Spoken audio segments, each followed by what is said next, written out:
अगर आप भी चाहते हैं कि रुदल पंजयार के ऑडियो वीडियो सबसे पहले आप तक पहुंचे तो हमारे चैनल रुदल पंजयार को सब्सक्राइब करें और घंटी के निशान को अवश्य दबाएं। धन्यवाद।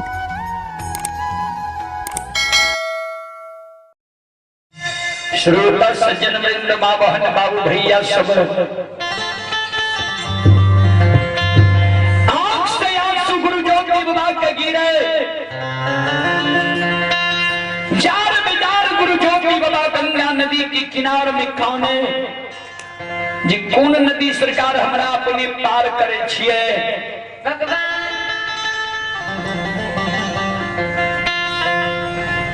धर्मराज बाबा परखनिया में छिए गंगा नदी। ज्योति बाबा गाने लगले गुसाए ओ माली ए धर्मराज बाबा ठाकुर जी जय दीन के दलिया बई रही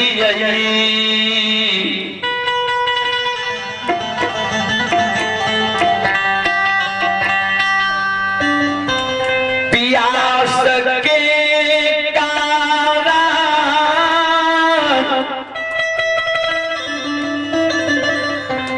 हमारा आत्मा व्याकुल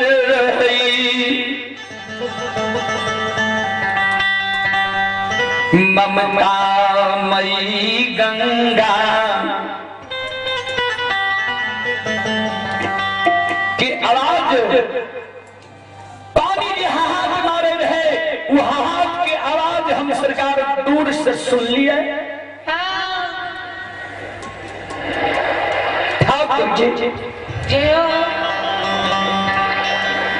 गंगा के हाहाकार की आवाज जब सुन लिए हमरा आस्था देख के लिए सरकार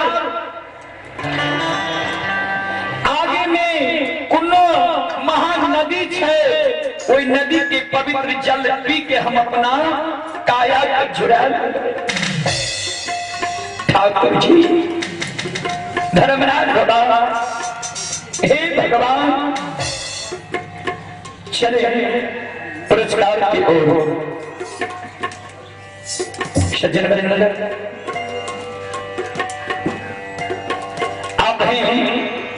प्रभास कुमार ग्राम पोस्ट गंगा पट्टी प्रभास कुमार की ओर से भाग्य बड़ी उदार दिवसी शानदार 11वें रुपये की पुरस्कार है। और आप हैं रमेश यादव के सुपुत्र दिलखुश कुमार, मौसम कुमार नाती ही सादगी कुमारी भतरंधा। श्रद्धालु की ओर से श्रद्धा बड़ी उदार दिवसी शानदार 51 रुपये की पुरस्कार है। भगवान श्रद्धालु की मनोकामना को पूर्ण करे। मां सरस्वती विद्या के भंडार के बाबा भोले भंडारी भंडार को भरे रखे। जय हो धन श्रद्धालु की जय हो, जय हो धन श्रद्धालु के समस्त परिवार की जय हो।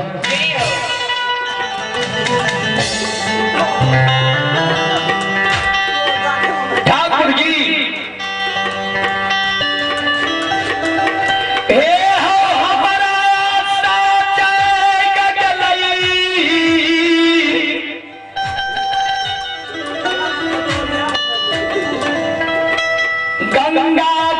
किनार में हम लिए ठाकुर जी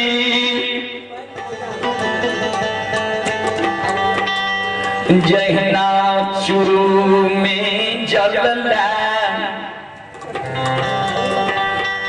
जहना हम चूरू में जल ले चाह लिए गंगा से। ममता दाई गंगा, पाप नाशनी गंगा, दुख हरनी गंगा हमारा लिए विराज रह गए।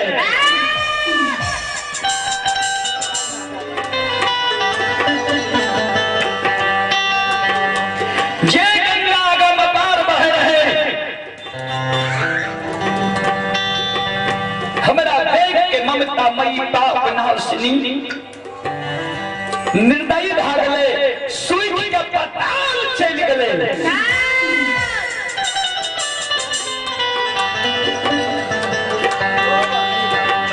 सुखाले गंगा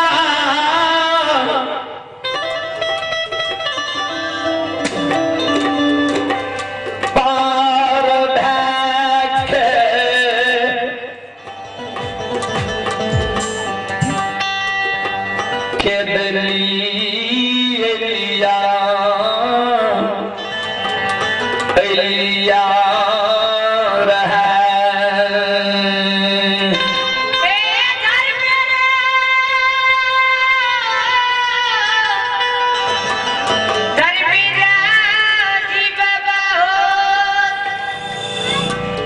ठाकुर जी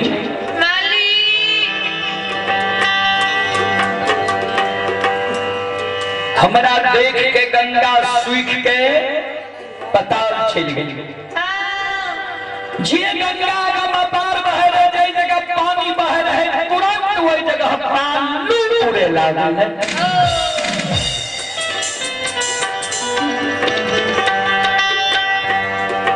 सूखल गंगा पार भाग केदली लिया है जाहि न केदली आवे के बेर में सूखल गंगा पार भाग लिया है ओहिना जे आज सूखल गंगा पार के हमरा पोपीपुर ले जेबो तब जेबा अन्य नहीं जीतो। ठाकुर जी देखले बटिया ए जगह से हमरा केदली जंगल पीछे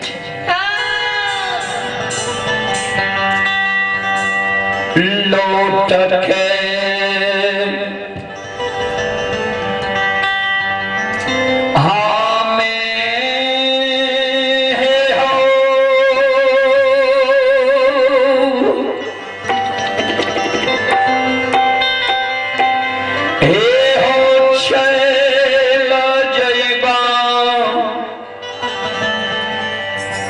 दाता हो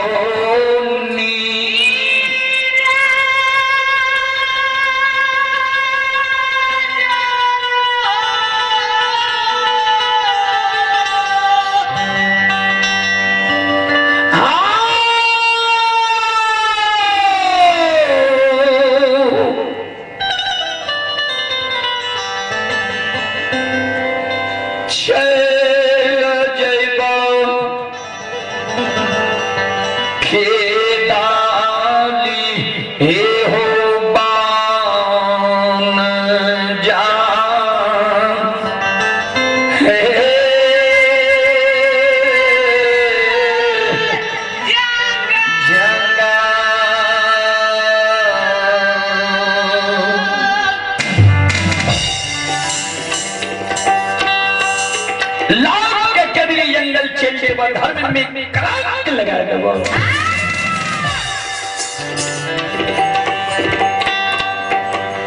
जाति बरात की करुण करन काम अब सुन के ठाकुर जी धर्मराज बाबा गंगा के कल के हे गंगा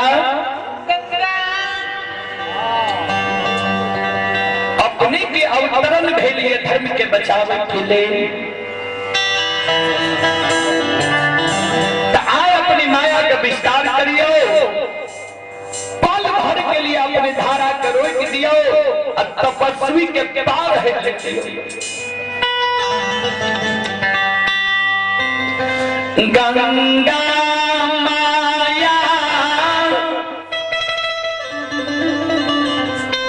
विस्तार क्या दई छै पल भर के लिए धारा के रोक दई छै ज्योति बाबा के आधार में धर्मराज बाबा महारुद्र बजरंग बली ठाकुर जी आंसू खाले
ये तपस्वी ओ बनवासी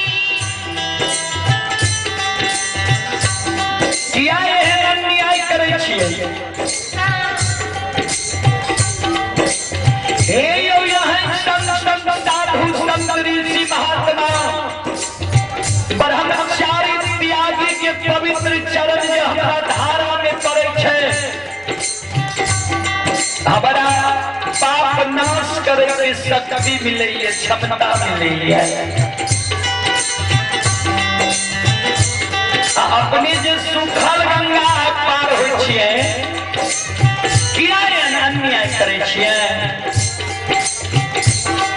ज्योति बाबा कहलकै माँ गंगा जय दिन के दिल्ली जा रही है ओहि दिन भी हम आस लगा के लिए यहाँ जे सूख गलिए रहे हमरा भी आज से यहाँ का निराश कर दिए रहे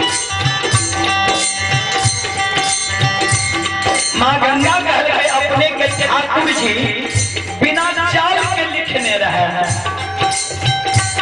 जल के लालसा से अपने हमरा लगे लिए वह ठाकुर जी के करिश्मा रहे हमरा करके सुख जी युलिंद धरो हरि कलंक लगे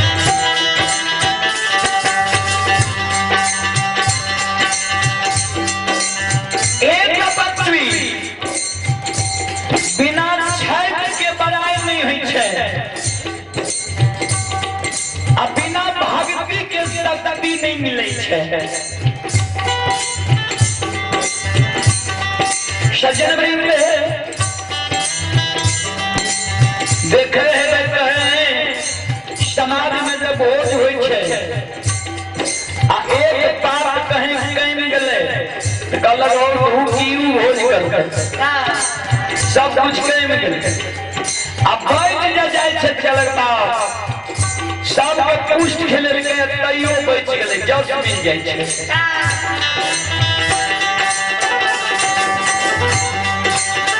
बिना छैठ के बराबर होइ छै बाबूजी आ बिना भक्ति के शक्ति नहीं मिले छै जे सब भक्ति के लिए ओकरा शक्ति मिलले बिना योग के भोग नहीं होइ छै आइ काल्हि के लोग योग नहीं बने छै तो पहले भोग करेंगे शुरू कर ध्यान देबै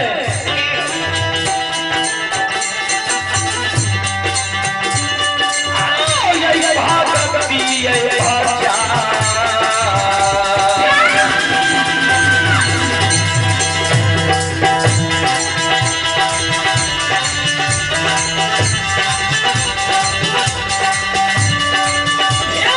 समान बाबा भगवती भजा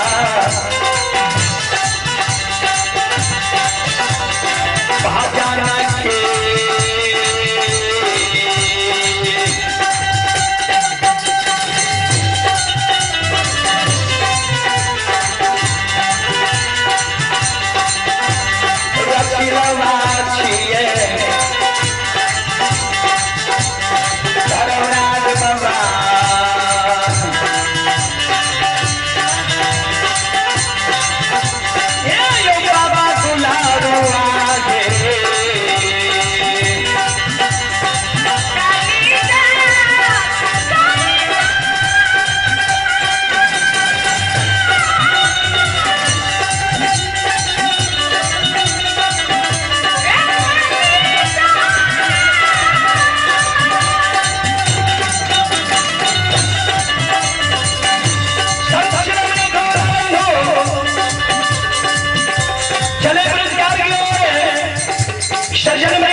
आगे में पोता लिख दिल गए पाछा में प्रमोद कुमारी लिख दिल जी और प्रशांत कुमार श्रद्धालु की ओर से शानदार 21 रुपए की पुरस्कार है और आप हैं सुरेंद्र मास्टर साहब स्थानीय निवासी भद्रंधा उनके सुपुत्र हैं आनंद कुमार और अर्चना कुमारी श्रद्धालु की ओर से शानदार 21 रुपए की पुरस्कार है और आप हैं यज्ञकर्ता नवीन यादव के सुपुत्र सत्यम कुमार शिवम कुमार श्रद्धालु की ओर से शानदार 51 रुपए की पुरस्कार है।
दूर पटन गिर जाता, जहाँ जगह गिरता वहाँ जगह चलना कदरी जंगल से लेबा।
अमन कुमार। श्रद्धालु की ओर से शानदार 11 रुपए की पुरस्कार है। महादेव यादव की माता जी की ओर से शानदार 11 रुपए की पुरस्कार है।